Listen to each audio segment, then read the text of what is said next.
I like talking about retail because retail was a 4-letter word, right? 5 years ago. Yeah. Right? Now it's office, but retail was. And then you used to say, things will change. It's a cycle.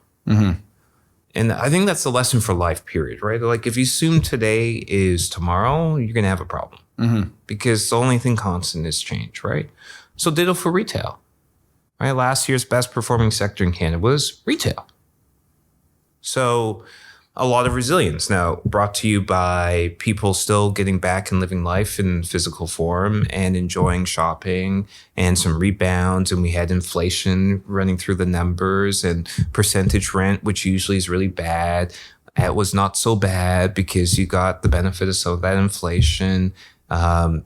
Baskets got larger, footfall was up and up to 2019 levels. And it didn't matter where you're talking about necessity retail, which was underappreciated in 2019, that everybody wants this, necessity, essential retail today. It's all the rage everywhere with logic, right? We saw proven through the pandemic that we're going to line up for our groceries, right? 6 feet apart, but we're still going because we got to eat. Right. So people saw necessity retail being attractive.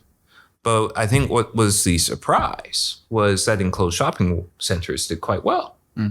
And so you see, return, we're not normal yet, but a much more functional capital markets for retail centers. And, a ton of demand for essential retail. Growing up, I used to call it a strip mall, but essential retail. Yeah.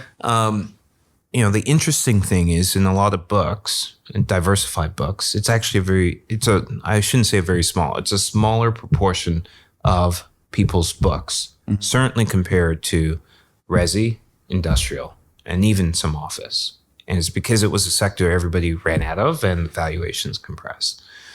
Going forward, is there some turbulence? Yeah.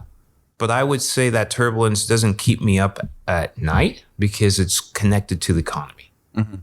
Right? So it's sort of, we have a recession, people spend less. Absolutely. Now, yes, we had Hudson Bay, for sure.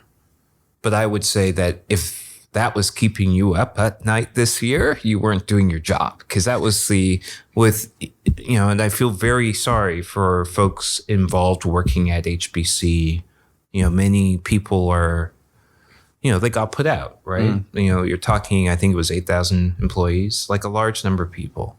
But as a real estate owner, you should have seen that coming. Yeah. And so today is not the day you should be creating your plan for what you're doing with that space.